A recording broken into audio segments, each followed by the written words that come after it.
Kalau sekarang kemudian kita tidak mempunyai karir di kantor, kita berkarir di rumah, buka toko, apa kita tidak perlu spiritualitas itu?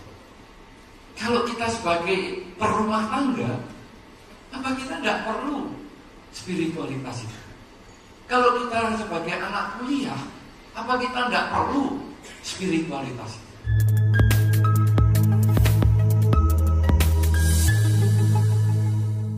Dharma ini universal, sehingga Anda yang Buddhis bisa melaksanakan, Anda yang bukan Buddhis juga tetap bisa melaksanakan, karena tidak ada ritual yang mau dibahas.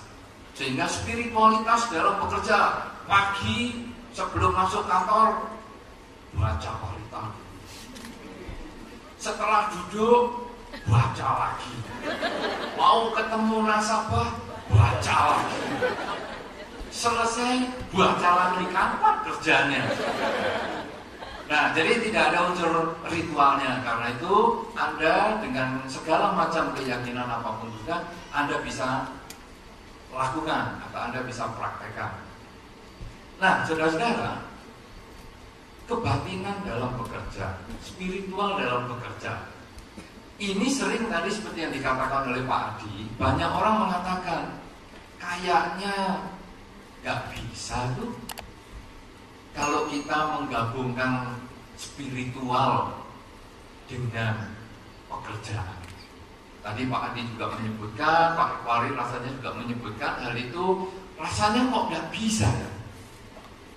Saudara-saudara, sebetulnya kita bukan tidak bisa, tetapi kita tidak mau menggabungkan. Kita menganggap seolah-olah urusan spiritual di luar pekerjaan, urusan pekerjaan di luar atau berbeda dengan spiritual. Padahal sebetulnya kalau kita mau, bisa. Nah, untuk mau itu butuh tekad. Jadi spiritualitas dalam bekerja ini sesungguhnya perlu tekad untuk mempraktekkan. Kalau tidak punya tekad, tidak bisa. Kalau punya tekad, itu dalam bahasa Surabaya itu namanya bonek. Loh, bonek, bondo, nekat. Bondo tahu? Oh, Anda tahu bonek ya? Tahu toh? Tahu singkatannya bonek? Oh, bonek itu artinya bondo, nekat. Bondo itu apa? Harta, modal. Nekat, modalnya nekat. Nah, jadi kita sebetulnya spiritualitas dalam bekerja ini perlu jadi bonek. Cuma bukan bonek yang mencair kaca, kemudian mengambil makanan nggak bayar, bukan itu. Tetapi sebetulnya bonek di sini artinya kita butuh tekad untuk mengusahakan hidup dalam spiritual. Kalau tadi Pak Adi mengatakan spiritualitas dalam bekerja itu temanya luas sekali, saya mau perluas lagi, kurang luas. Karena tema spiritualitas dalam bekerja menganggap, ini tadi dalam pembicaraan ini, menganggap pekerjaan itu selalu urusan jadi pegawai. Terus kapan bosnya datang? Apa ini kita pertemuan hanya untuk para pegawai, karyawan, lalu bos kemana? Masa suruh pulang? Kalau sekarang kemudian kita tidak mempunyai karir di kantor, kita berkarir di rumah, buka toko, apa kita tidak perlu spiritualitas itu? Kalau kita sebagai perumah tangga, apa kita tidak perlu spiritualitas itu? Kalau kita sebagai anak kuliah, apa kita tidak perlu spiritualitas itu? Semuanya kan perlu. Karena itu tema ini kurang luas. Temanya mungkin saya mengusulkan spiritualitas dalam berkarya. Jadi, tapi ini tidak termasuk golongan apapun saja. Jadi, berkarya. Saya tidak mengungkapkan satu partai apapun juga. Jadi, spiritualitas dalam berkarya artinya segala bidang yang Anda kerjakan itu butuh spiritualitas. Anda sebagai karyawan, Anda sebagai nasabah, Anda sebagai perumah tangga, ibu rumah tangga, bapak rumah tangga, anak rumah tangga, tetangga-tetangga, dan sebagainya, itu butuh spiritualitas. Nah, spiritualitas seperti yang tadi saya sampaikan adalah tekad, butuh tekad. Kenapa? Karena banyak sekali di antara kita yang meninggalkan spiritualitas, meninggalkan kebatinan tadi. Kita menganggap itu pisah dengan diri kita. Padahal sebetulnya spiritualitas itu perlu kita lakukan. Nah, saudara-saudara, bagaimana sekarang saran di dalam Dharma tentang spiritualitas ini? Untuk bisa kita mendapatkan sesuatu, ya kalau tadi ada Mark Twain itu yang mengatakan lakukan yang gak enak terus-terusan biar terbiasa. Sebelum itu kita perlu tekad yang pertama adalah tekad yang berdasarkan kebijaksanaan, yaitu memilih mana yang mau kita kerjakan, yang kita mau karyakan. Jadi kalau sebagai anak milih sekolah, itu adalah pilihan. Jadi tidak langsung, pokoknya yang gak enak coba dulu. Mana sekolah di Jakarta yang paling gak enak, aku mau masuk sana. Tak coba ya. Karena katanya kalau nyoba yang gak enak, lama-lama enak juga. Wah, ya berat ini. Kita namanya sudah mendekati selangkah, mendekati menyiksa diri nanti. Ya. Nah, jadi sekarang kita harus milih dulu. Kenapa? Karena manusia punya kesempatan memilih. Jadi sekarang saya mau sekolah, saya mau milih dulu. Sekolahnya mana ya? Nah, kemudian ada prioritasnya. Mulai dari 10 alternatif, kepilih 3. Nah, kepilih 3, kemudian kita nanti lebih fokus lagi, memilih lagi. Jadi punya kebijaksanaan. Jadi kalau mau tekad itu memilih dulu. Yang pertama itu ada kebijaksanaan untuk menentukan ini yang pilihan. Itu kalau anak. Pasangan hidup juga sama. Jangan saya mau milih yang paling jelek. Karena kalau sudah terbiasa, pokoknya kumpul sama yang jelek, lama-lama gak jelek juga. Iya, sudah katarak. Enggak begitu ya. Jadi harus dipilih dulu. Karena kita punya kesempatan memilih. Pilih kakaknya atau adiknya, apa pembantunya. Terlalu jauh ya. Terlalu dia kan meleset dong. Pacaran, orangnya jarang di rumah, terus ngobrolnya sama babysitternya. Dapetnya babysitternya. Kacau ini. Meleset, tapi agak meleset, itu memang sudah jatuh temponya. Nah, jadi kita punya hak memilih. Pasangan hidup kita harus milih. Jadi itu ada tekad. Memilih itu kan ada tekad. Apakah Anda mau menjadikan ini sebagai pasangan hidup? Ini sebetulnya tekad. Iya. Kan tidak bisa mengatakan sebentar, saya pikirnya dulu. Jawabnya mesti iya. Ya, saya sudah mengikuti banyak pemberkahan perkawinan. Kalau ditanyakan begitu, janji perkawinan itu kan tekad sebetulnya. Saya mau menjadikan ini si dia sebagai pasangan hidup saya selama suka dan duka dan seterusnya. Bagaimana? Ya, bersedia. Kan begitu. Itu memilih. Kemudian Anda juga bekerja, memilih kantor. Ini juga perlu. Jadi bukan bos mana yang paling galak. aku mau masuk sana. Karena kalau sudah terbiasa, kalau nggak digalaki rasanya nggak enak loh. Oh, kelainan ini sudah suka menyakiti diri sendiri. Tidak begitu, kita pilih dari beberapa pekerjaan atau kantor ini, bos mana yang paling baik. Kalau ketua cabang kasih pengalayai mungkin oke juga loh.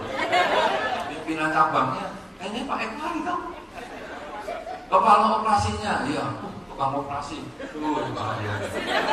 Ternyata kepala operasi. Oh, nggak beda ya? Tapi pakai nama operasi. Oh ya. Nah, jadi kita mulai pilih bos yang mana ya yang cocok. Ini butuh kebijaksanaan. Ya, Anda memilih. Saya memilih, misalnya Anda mengatakan, saya memilih sebagai orang yang kerja di rumah.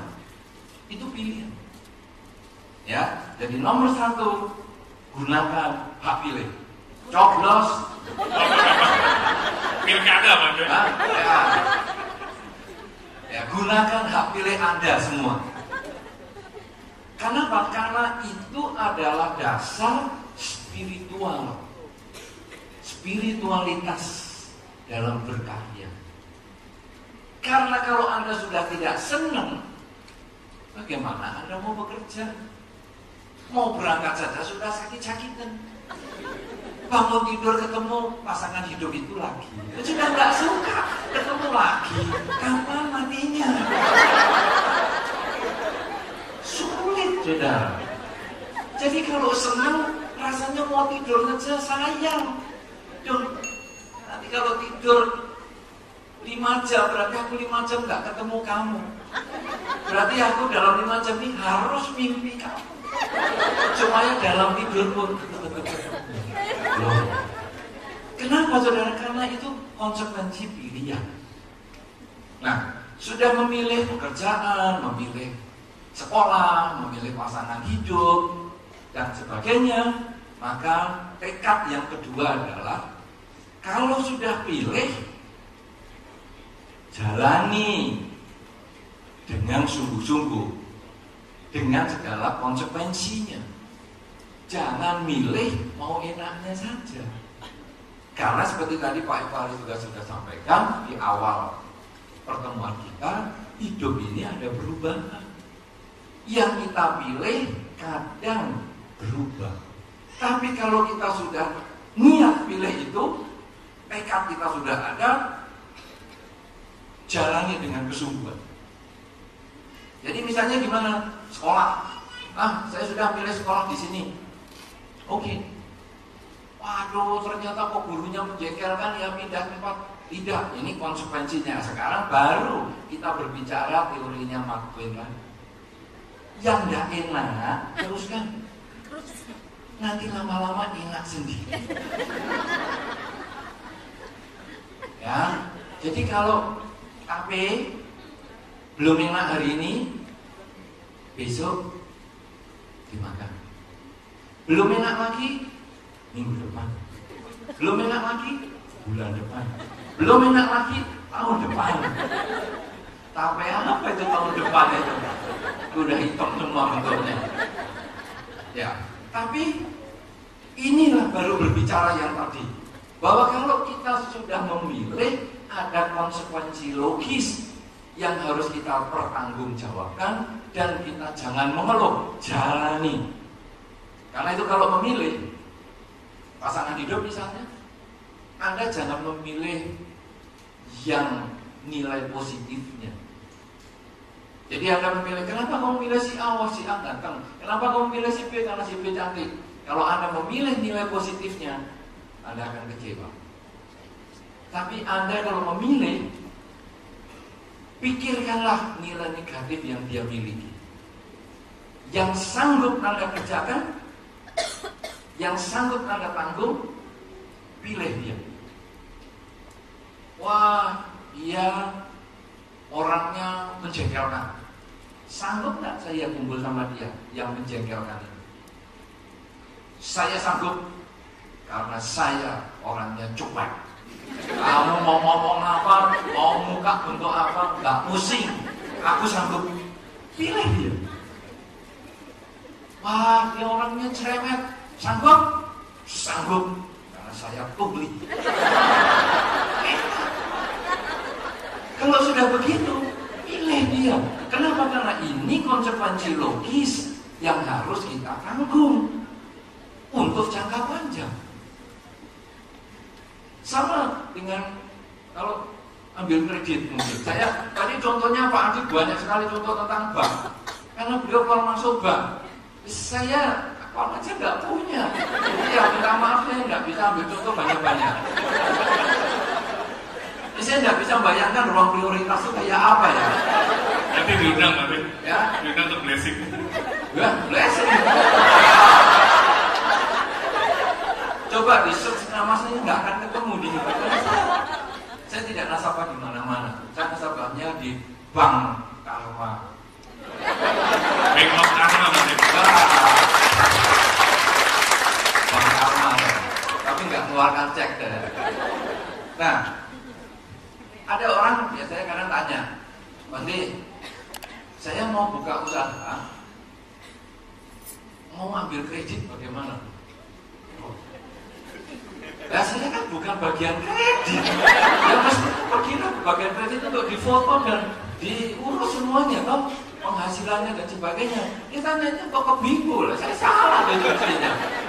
Tapi kemudian saya jawab begini, kalau kamu ambil kredit, katakanlah 10 juta, kamu mau buka usaha, renungkanlah bukan untungnya. Oh kalau 10 juta Bang, nanti diolah untuk dagang. 1 bulan, kalau bunganya sekian, nanti bisa kita mengumpulkan sekian. Waduh, dalam 1 tahun BEP. Wah, sudah ada modal. Wah, enak nih. Nah, enak sekali. Saya hanya mengatakan begini, modal 10 juta kamu kreditor, bagaimana kalau macet? Kamu nggak bisa bayar. Apa yang terjadi? Kamu jual sepeda motor, kolor, sandal jepit, nyampe nggak 10 juta? Kalau nggak nyampe, berarti kan kita berbicara kemungkinan terburuk. Kalau nggak nyampe, jangan pinjam segitu. Oh sepeda motor cuma 5 juta Bante. Ya sudah kalau gitu kamu ambil 5 juta. Karena seingat saya bank tidak terima kolor. Kolor pegadaian saja nggak terima itu. Jadi oke, kalau gitu kamu kreditnya diturunkan. Kenapa? Risiko terburuk yang kamu sanggup ambil. Karena itu yang harus kamu hadapi di dalam kehidupan sehari-hari. Pasangan hidup, cari yang risiko terburuk yang sanggup kita terima. Kalau Anda punya pilihan 3 orang, 5 orang dan sebagainya, pilih kekurangan mereka di mana dan risiko terburuk itu yang kita ambil. Karena itu yang kita harus kumpul untuk waktu yang lama. Pendidikan di mana, kantor di mana, semuanya punya risiko terburuk. Bekerja apapun juga, berkarya apapun juga, di rumah, di mana saja itu ada risiko terburuk. Risiko terburuk yang sanggup kita tanggung, itulah yang kita pilih. Karena itu, ketika kita sudah memilih, maka kita harus jalani semaksimal mungkin. Kalau sampai ada kesulitan, hadapi terus, hadapi. Kenapa? Dengan kata-kata tadi. Kalau kita sulit, kita stres, itu karena harapan kita terlalu tinggi. Sekarang, tahap tekad yang ketiga adalah kita harus bisa mengembangkan kerelaan. Kerelaan itu artinya harapan kita kadang-kadang harus kita sesuaikan. Jadi kita maunya, wah, kalau saya bekerja keuntungannya harus sekian banyak. Wah, pasar kok tidak mendukung. Apa yang harus kita lakukan? Kita menyesuaikan diri. Itu yang disebut dengan kerelaan, mampu beradaptasi. Karena kalau kita sudah bisa sering beradaptasi, kalau kita mahir beradaptasi, perubahan apapun juga tidak akan menggoyahkan kita. Ya, tadi sudah dikatakan juga oleh Pak Eko Ari bahwa ada perubahan di pekerjaan dan lain sebagainya, ketemu orang yang menjengkelkan dan sebagainya. Itu adalah perubahan yang kalau kita mengembangkan tekad yang ketiga yang disebut kerelaan ini, kita akan lebih fleksibel. Oh, ketemu orang yang seperti itu, hadapi saja. Kenapa? Termasuk latihan kesabaran. Kita harus membangkitkan satu nilai positif di dalam diri kita. Kalau ada kesulitan, jangan anggap itu sebagai kesulitan. Tapi kesulitan itu justru kesempatan kita untuk belajar. Ada kata-kata yang pernah dikatakan orang, kalau kamu ditinggalkan orang, berterima kasihlah kepada orang yang meninggalkan kamu. Kenapa? Karena dia melatih kamu menjadi mandiri. Kalau ada dia terus, kamu tidak akan bisa mandiri. Nah, saudara-saudara, coba, ini yang sudah punya pasangan hidup siapa ya? Banyak itu, belum tentu. Coba, tunjuk jari lagi. Yuk, angkat tangan. Oh, lumayan. Banyak juga. Banyak. Saudara-saudara yang sudah punya pasangan hidup, tanyalah dengan pasangan hidup Anda. Sharinglah dengan pasangan hidup Anda. Kalau diberi kesempatan hidup lebih panjang, baiknya kamu atau saya? Nanti sharing ya. Jangan sekarang dijawab. Ini soalnya rahasia masing-masing. Kalau ada umur yang panjang, enaknya kamu yang umur panjang atau aku?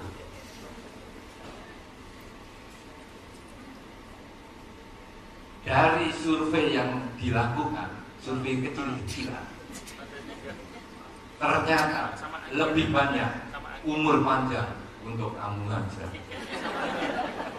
Aku lebih baik mati duluan.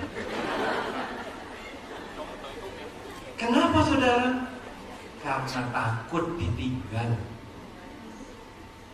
tidak mandiri. Sehingga kalau ada orang mengatakan aku pengen yang umur panjang, bahaya. Berarti pasangan hidupnya mungkin warisannya banyak nih. Sehingga kamu cepat-cepat mati ya. Aku yang umurnya panjang, ya rumah ini, rumah di sana, sertifikat sekepuk, ya punyaku. Tapi rata-rata orang akan mengatakan lebih baik aku mati dulu. Kayaknya begitu. Aku akan menyiapkan satu surga untuk kamu. Aku tunggu di sana, bersihkan dulu surganya. Pikirannya surga itu masih perlu pembantu apa ya? Kalau bersih-bersih itu sudah bersih sendiri kok. Tapi ya begitulah. Itu sok bergaya. Jadi merasa ini mesti aku yang harus mati duluan. Padahal kenapa? Karena orang itu takut ditinggal. Kenapa? Takut mandiri. Padahal kita harus terima kasih kepada orang yang sudah meninggalkan kita, karena membuat kita mandiri.